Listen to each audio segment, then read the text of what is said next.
রাতের গভীরে তাহাজ্জুদরত শাপলা চত্বরের নবী প্রেমিক তৌহিদি জনতাকে তাদেরকে পাখির মতো গুলি করে গণহত্যা চালানো হয়েছিল শাপলা চত্বরে।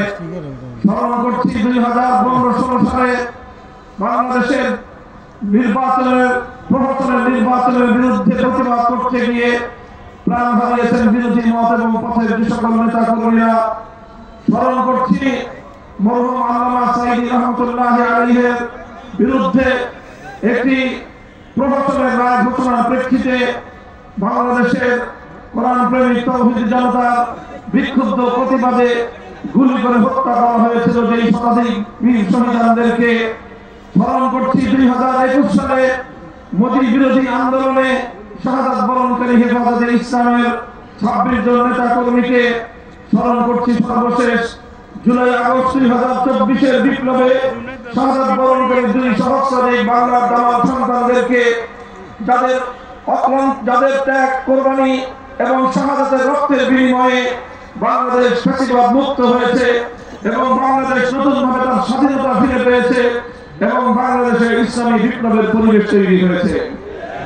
সংগ্রামী সাথী ও বন্ধুগণ, আমাদের তৈরি ভাষায় বলতে চাই, বাংলাদেশের মানুষ ঐতিহাসিকভাবে এদেশের মাটিকে মুক্ত করার জন্য, আধিপত্যবাদী শক্তির হাত থেকে দেশের জনগণকে মুক্ত করার জন্য, সাম্রাজ্যবাদী শক্তিকে দমন করার জন্য অনেক সংগ্রাম করেছে, অনেক লড়াই করেছে, এদেশের মানুষ অনেক রক্ত দিয়েছে। কিন্তু একটি দুর্ভাগ্যজনক বিষয় হলো বারবার বাংলার মানুষ প্রতারিত হয়েছে। 1947 সালে দেশ বিভাগের মাধ্যমে মুসলমানদের জন্য যেই ভূখণ্ড অর্জিত হয়েছিল, সেই ভূখণ্ডে আল্লাহ কোরআনের শাসন কায়েম করবার প্রতিশ্রুতি দিয়েও 24 বছর পর্যন্ত জাতির সঙ্গে বিশ্বাসঘাতকতা গাদ্দারি করেছিল পশ্চিম পাকিস্তানের স্বৈরশাসকেরা। 1971 সালে জালিমের বিরুদ্ধে মজলুমের লড়াইয়ের কথা বলে বাংলার জনতা যখন 9 মাসের মুক্তির সংগ্রাম করল, সেই মুক্তিযুদ্ধে বিজয় অর্জন করবার পর যেখানে 1971-এর 25শে মার্চ থেকে 16 ডিসেম্বর পর্যন্ত মুক্তিযুদ্ধ হলো, সংগ্রাম হলো, কখনো কোনদিন কোন নেতা, কোন নেতৃবৃন্দ ধর্মনিরপেক্ষতার কথা বলেনি। সেখানে 71-এ মুক্তিযুদ্ধে বিজয় অর্জন করার কিছুদিন পর বাংলাদেশের স্বাধীনতার মুক্তিযুদ্ধে নেতৃত্ব দানকারী আওয়ামী লীগ নেতা শেখ মুজিবুর রহমান সাহেব প্রথমে মুক্তি পাওয়ার পর বাংলাদেশে না এসে লন্ডন থেকে নয়াদিল্লি হয়ে ভারতের তৎকালীন প্রধানমন্ত্রী শ্রীমতী ইন্দিরা গান্ধীর প্রেসক্রিপশন অনুযায়ী 72-এর সংবিধানে বাংলাদেশের স্বাধীনতা চেতনা পরিপন্থী ধর্মনিরপেক্ষ মতবাদকে অন্তর্ভুক্ত করে মুক্তি সংগ্রামকে মুক্তিযুদ্ধের সঙ্গে তিনি বিশ্বাসঘাতকতা করেছেন। সংগ্রামী সাথী ও বন্ধুগণ, এভাবেই 71-এর মুক্তিযুদ্ধের বিরুদ্ধে 72-এর সংবিধানের মধ্য দিয়ে নতুন চেতনা দাঁড় করানো হয়েছে। আর এভাবেই বাংলাদেশের মানুষ আরেকবার বঞ্চিত হয়েছে। 71-এর স্বাধীনতার চেতনা হাইজ্যাক হয়ে তার স্থলাভিষিক্ত হয়েছে 72-এর চেতনা। এভাবেই 50 বছর পর্যন্ত বাংলাদেশের মানুষকে 71-এর নামে 72-এর চেতনা গেলাবার চেষ্টা করা হয়েছে। বাংলাদেশের মানুষ সেই নকল এবং ভেজাল আওয়ামী দুঃশাসনের চেতনাকে, বাকশালী চেতনাকে প্রতিহত করবার চেষ্টা করেছে। তখন দেশের মানুষের বিরুদ্ধে স্বৈরাচারী ফ্যাসিবাদী সরকার নানা ধরনের জঙ্গিবাদী, রাজাকার ইত্যাদি ত্যাগ দিয়ে তাদের এই আন্দোলনকে, তাদের দেশপ্রেমী সংগ্রামকে দমন করবার চেষ্টা করেছে। এরপর 15 বছর পর্যন্ত তারা বাংলাদেশটাকে, বাংলাদেশের মানুষকে সব ধরনের অধিকার থেকে বঞ্চিত করেছে, ভোটের অধিকার থেকে বঞ্চিত করেছে, অর্থনীতির অধিকার থেকে বঞ্চিত করেছে, নিরাপত্তার অধিকার থেকে বঞ্চিত করে গুম, খুন আর হত্যাকাণ্ডের দেশে পরিণত করেছিল বাংলাদেশকে। সংগ্রামী সাথী ও বন্ধুগণ, এভাবে গোটা বাংলাদেশকে মৃত্যুপুরীতে পরিণত করে মূলত বাংলাদেশকে অস্থিতিশীল করে বাংলাদেশের উন্নয়নের ধারাকে চিরতরে বন্ধ করে দিয়ে এদেশটাকে একটি অন্য দেশের, ভিন দেশের করপ রাজ্যে পরিণত করে করেছিল। মূলত আমরা পর্যবেক্ষণ করলে বুঝতে পারি এই পতিত ফ্যাসিবাদী স্বৈরাচারী শেখ হাসিনা তার 50 বছরের যে রাজনীতি, সেই রাজনীতিকে যদি পর্যবেক্ষণ করা হয়, পর্যালোচনা করা হয়, শেখ হাসিনার রাজনীতি দুটি মৌলিক বৈশিষ্ট্য ছিল। এক নম্বর, শেখ হাসিনা রাজনীতি করেছে বাংলাদেশে প্রতিশোধ গ্রহণের রাজনীতি। শেখ হাসিনা বাংলাদেশে রাজনীতি করেছে বিভাজনের রাজনীতি। 1975 সালে তার বাবা শেখ মুজিবুর রহমান সাহেব যখন 72 থেকে 75 সাল পর্যন্ত 30,000 বাংলার যুবক জনতাকে মায়ের কোল থেকে কেড়ে নিয়ে হত্যা করেছিল এবং বাকশাল কায়েম করে সকল মত এবং পথকে রুদ্ধ করে দেওয়ার একদলীয় স্বৈরতন্ত্র কায়েম করেছিল, তার বিনিময়ে তার প্রতিরোধেই 75-এর অভ্যুত্থান হয়েছিল এবং শেখ মুজিবুর রহমানকে সপরিবারে প্রাণ দিতে হয়েছিল। কিন্তু শেখ হাসিনা সে শুধুমাত্র কেন তার বাবা খুন হলো, হত্যা হলো, এজন্য সে বাংলাদেশের মানুষের বিরুদ্ধে ক্ষিপ্ত হয়ে উঠেছিল। 75-এর 15ই আগস্টের পর আন্তর্জাতিক গণমাধ্যমে শেখ হাসিনা সাক্ষাৎকারে বলেছিল যে দেশের মানুষ তার বাবাকে হত্যা করেছে, সে সেই দেশের মানুষের কাছ থেকে প্রতিশোধ গ্রহণ করবে। এই ঘটনা দিয়ে রাজনীতিতে পুনর্বাসিত শেখ হাসিনা 50 বছর রাজনীতি করেছে বাংলাদেশের মানুষের কাছ থেকে প্রতিশোধ গ্রহণের রাজনীতি। সে বিশ্বাস করতে দেশের মানুষ তার বাবা খুন হওয়ার পর মিষ্টি বিতরণ করে আনন্দ প্রকাশ করেছে, তাই বাংলাদেশের মানুষের প্রতি ছিল তার প্রতিহিংসা এবং ক্ষোভ। শুধু বাংলাদেশের মানুষই নয়, বরং শেখ হাসিনার রাজনীতিকে নিবিড়ভাবে পর্যবেক্ষণ করলে দেখা যায় সে শুধু দেশের জনগণের কাছ থেকে প্রতিশোধ নেয়নি, সে প্রতিশোধ নিয়েছে আওয়ামী লীগের কাছ থেকেও। কারণ আওয়ামী লীগের প্রতিও শেখ হাসিনার চরম ক্ষোভ ছিল। সে এক বক্তব্যে বলেছিল 15ই আগস্ট তার বাবার লাশ ধানমন্ডির 32 নম্বরে পড়েছিল দিনের পর দিন। এত বড় দল, লক্ষ লক্ষ নেতা কর্মী, কেউ এগিয়ে আসে নাই, বরং শেখ মুজিবুর রহমানকে হত্যা করার পর আওয়ামী লীগ বাংলাদেশের শাসন ক্ষমতায় অধিষ্ঠিত হয়েছিল। এই জন্য শেখ হাসিনা আওয়ামী লীগের কাছ থেকেই মূলত প্রতিশোধ গ্রহণ করেছে। বলবেন কিভাবে প্রতিশোধ গ্রহণ করেছে? সে এমন কাজ করেছে যাতে এই দেশে আর কোনোদিন আওয়ামী লীগের নাম নিয়ে কেউ রাজনীতি করতে না পারে।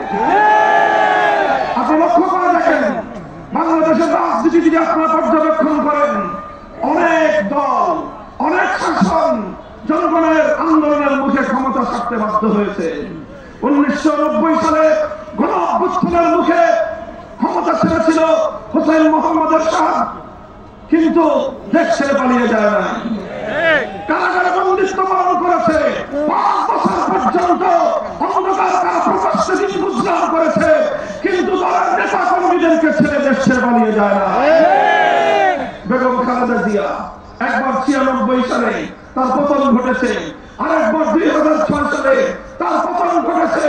80 পর বয়সে জীবন মৃত্যু সন্ধিক্ষণে বছরের পর বছর কারাগারে বন্দিত্বকে পালন করেছে, দেশ এবং জনগণকে ছেড়ে পালিয়ে যায় না। শেখ হাসিনা কাজটা করল কি? বলেন, শেখ হাসিনা কাজটা করল কি? সে এই ঘটনার দুদিন আগেও, 5ই আগস্টের দুদিন আগেও দম্ভ করে বলেছিল শেখ হাসিনা পালায় না। এখন আমি পটুয়াখালীর জনগণকে জিজ্ঞাসা করতে চাই, শেখ হাসিনা পালায় না পালায় না? শেখ হাসিনা পালিয়ে গেল, একবার তার দলের নেতা কর্মীদের কথা চিন্তা করে না, একবার ভাবে নাই নিজের ছেলে মেয়েকে আগেই দেশের বাইরে নিরাপদে রেখেছে। ছিল একটা বোন, ওই বোনটাকে বগল দাবা করে 14টা লাগেজ ভর্তি করে যা কিছু আগে চুরি করে পাচার করার তো করেছেই, অবশিষ্ট যা ছিল সব লাগেজের মধ্যে ভরে হেলিকপ্টারে করে উড়াল দিয়ে যাদের পারপাস সার্ভ করার জন্য, যে দেশের কৃতদাসী হিসেবে 15 বছর পর্যন্ত বাংলাদেশটাকে শোষণ করেছে, তাদের কোলে গিয়ে আশ্রয় নিয়েছে। আমি জানি না এরপরে আওয়ামী লীগের লোকজন কিভাবে এই ধরনের একজন ভীরু ব্যক্তির নাম উচ্চারণ করে। লজ্জা থাকা দরকার।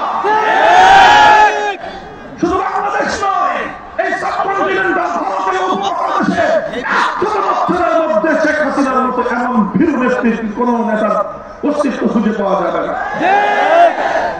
সে শুধু এটাই আওয়ামী লীগের কাছ থেকে শুধু প্রতিশোধ নেয় নাই, দেশের জনগণের কাছ থেকে প্রতিশোধ নিয়েছে। আর আওয়ামী লীগের 12টা বাঁচিয়ে গেছে, এমন কাণ্ড ঘটিয়েছে এই দেশে আর কোনদিন কেউ আওয়ামী লীগের নাম নিয়ে রাজনীতি করতে পারে না।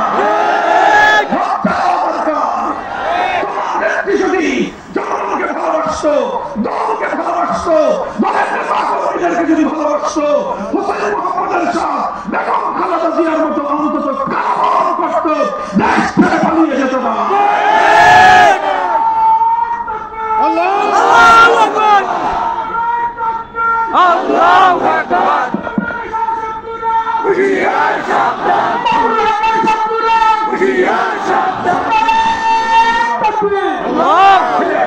চেয়েছিল বাংলাদেশকে বিভক্ত করতে। বাংলাদেশে তার রাজনীতির আরেকটা মৌলিক দর্শন ছিল বিভাজনের রাজনীতি। মুক্তিযুদ্ধের পক্ষ বিপক্ষ বলে যারাই তার বিরুদ্ধে প্রতিবাদ করেছে তাদেরকেই সে রাজাকারের ট্যাগ দিয়েছে। মুক্তিযুদ্ধের সেক্টর কমান্ডার শহীদ জিয়াউর রহমানকে পর্যন্ত সে রাজাকারের ট্যাগ দিতে ভুল করে না। অর্থাৎ তার নীতি ছিল শেখ হাসিনার পক্ষে থাকলে মুক্তিযোদ্ধা, শেখ হাসিনার প্রতিবাদ করলেই রাজাকার। এই রাজাকারি খেলতে খেলতে খেলতে খেলতে যখন এদেশের 4 কোটি ছাত্র জনতা তাদের ন্যায্য অধিকারের দাবি নিয়ে রাজপথে নামলো, তারা বলল মেধার মূল্যায়ন চাই। শেখ হাসিনার 4 কোটি ছাত্র জনতার বুকের উপর লাঞ্ছনা আঘাত করে গোটা ছাত্র জনতাকে রাজাকারের বাচ্চা বলে গালি দিয়েছিল। যেদিন স্বৈরাচারী শেখ হাসিনা 4 কোটি ছাত্র জনতাকে রাজাকারের বাচ্চা বলে উপহাস করেছিল, গালি দিয়েছিল, সেদিনই তার ভাগ্য নির্ধারিত হয়ে গিয়েছিল। সেদিন আমার বাংলার তামাম ছাত্র জনতা বাংলাদেশের প্রতিটি শিক্ষাঙ্গন থেকে রাতের গভীরে স্লোগান উচ্চারণ করেছিল, তুমি কে আমি কে। শেখ হাসিনার রাজাকারি খেলা শেষ।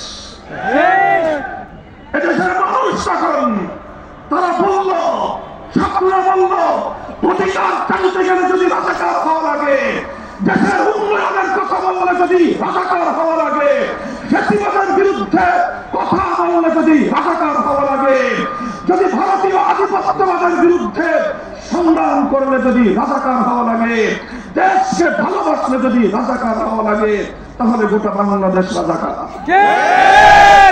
সংগ্রামী সাথী ও বন্ধুগণ, এভাবেই তার বিভাজনের ষড়যন্ত্রের রাজনীতি বাংলার দামাল সন্তানরা ব্যর্থ করে দিয়েছে।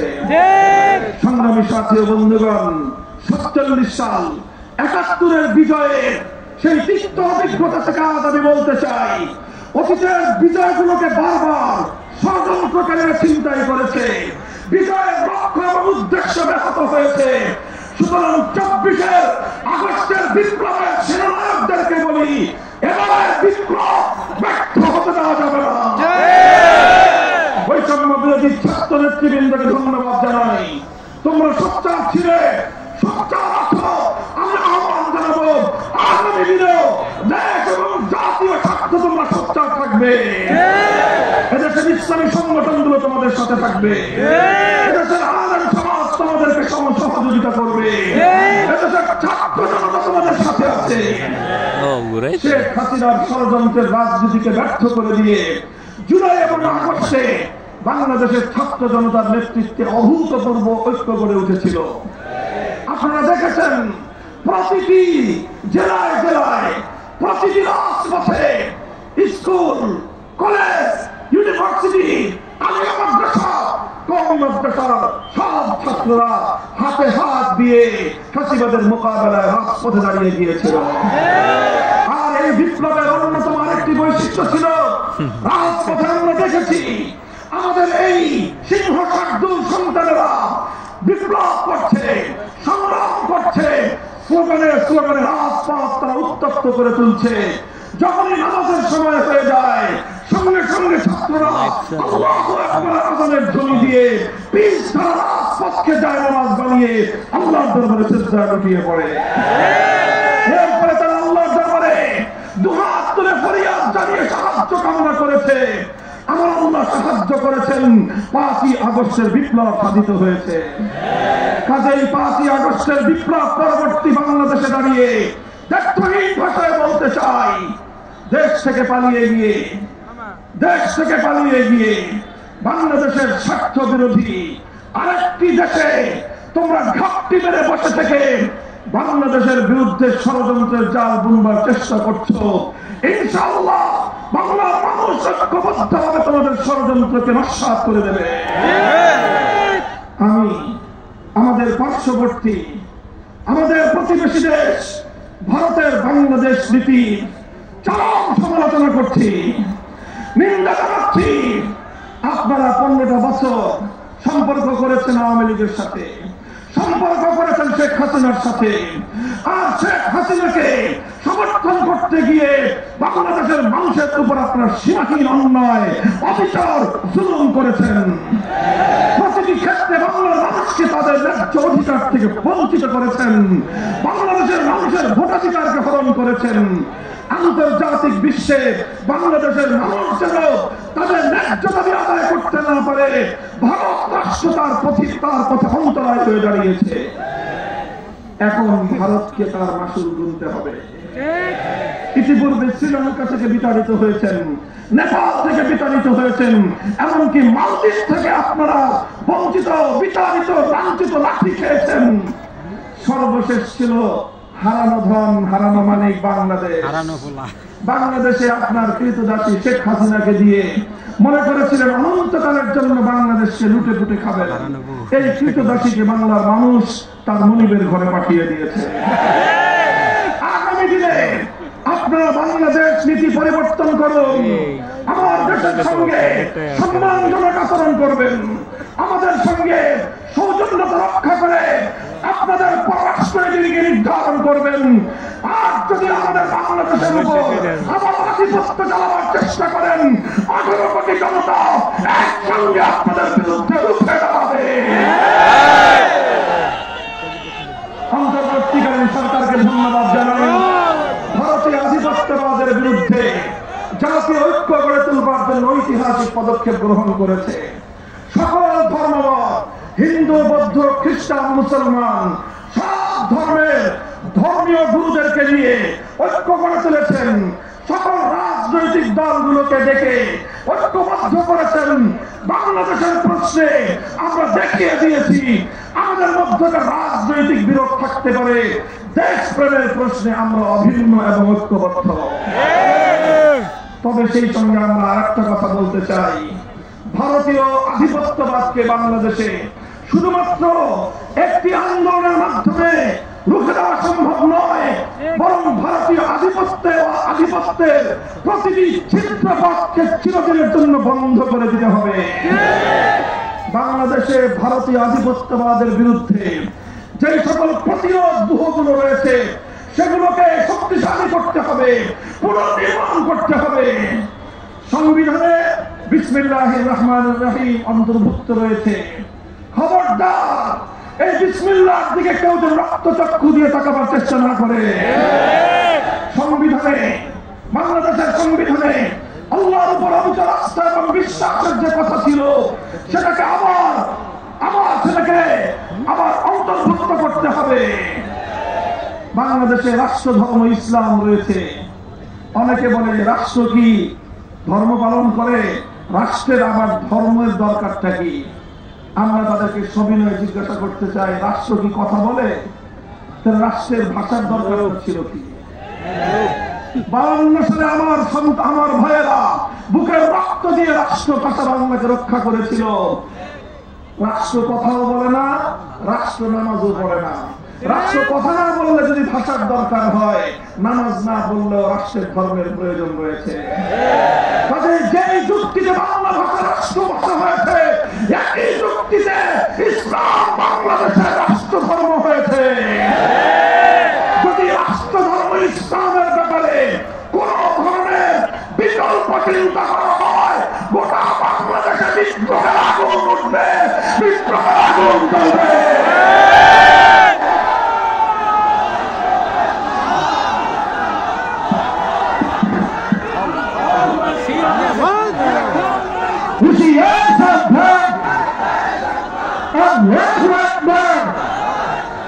সংগ্রামী সাথী ও বন্ধুগণ, কাজে আমি সংবিধানের এই তিনটি বিষয় গুরুত্বের সঙ্গে এগুলো বিবেচনায় রাখার জন্য উদাত্ত আহ্বান জানাচ্ছি।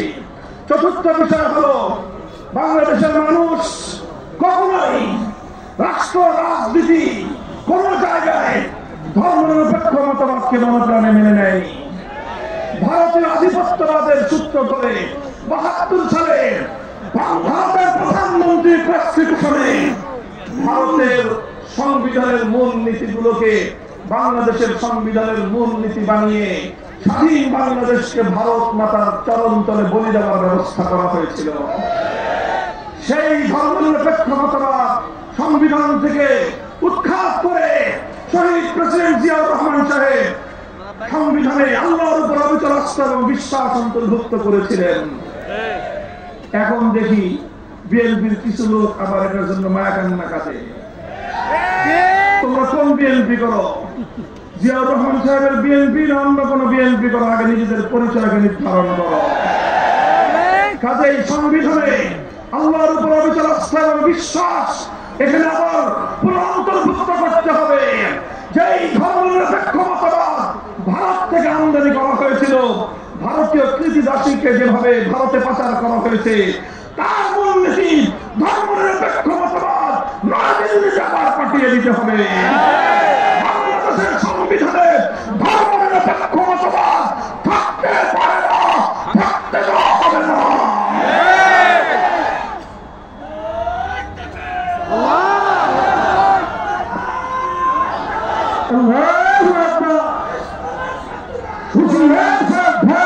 এই স্পষ্ট দাবি হলো, দুটি বিষয়কে আবার সংবিধানের মধ্যে আগের অবস্থায় ফিরিয়ে আনতে হবে।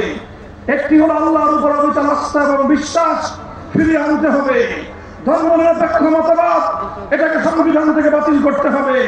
বিসমিল্লাহির রহমানির রহিম, রাষ্ট্রধর্ম ইসলাম, এখানে হাত চালার কোন অপচেষ্টা করা হবে, সে হাত আমরা ভেঙে গুড়িয়ে দেব। সেই সঙ্গে আমাদের স্পষ্ট প্রস্তাবনা, সংবিধান সংস্কারের যে চলমান প্রক্রিয়া, আপনারা অন্যান্য যা কিছু করছেন প্রতিটি কল্যাণের সঙ্গে আমাদের সমর্থন রয়েছে। সেই সঙ্গে আমরা স্পষ্ট দাবি তুলতে চাই, ৯০% মুসলমানদের এই বাংলাদেশে সংবিধানে কোন একটি ধারা সংযুক্ত করুন, যেই ধারার মাধ্যমে আমার দেশে কোরআন সুন্নাহ বিরোধী, ইসলাম বিরোধী কোন আইন, নীতিমালা, বিধিমালা কার্যকর হওয়ার পথ রুদ্ধ হয়ে যাবে। যে কোনো কোরআন সুন্নাহ বিরোধী আইন হোক, যে কোনো নীতিমালা বিধিমালা হোক, সেটা বাংলাদেশে অকার্যকর হবে এমন একটি ধারা সংবিধানে সংযুক্ত করার জোর দাবি জানাচ্ছি। সংগ্রামী সাথী ও বন্ধুগণ, এভাবে আমরা আগস্ট বিপ্লবের পর আমরা স্বপ্ন দেখছি, বাংলাদেশের মানুষ সব রং দেখা শেষ। সোনার বাংলাদেশ দেখেছে, তারপরে নতুন বাংলাদেশ দেখেছে, সবুজ বাংলাদেশ দেখেছে, ডিজিটাল বাংলাদেশও দেখা শেষ। এবার বাংলার মানুষ দেখতেছে ইসলামের বাংলাদেশ, খেলাফতের বাংলাদেশ।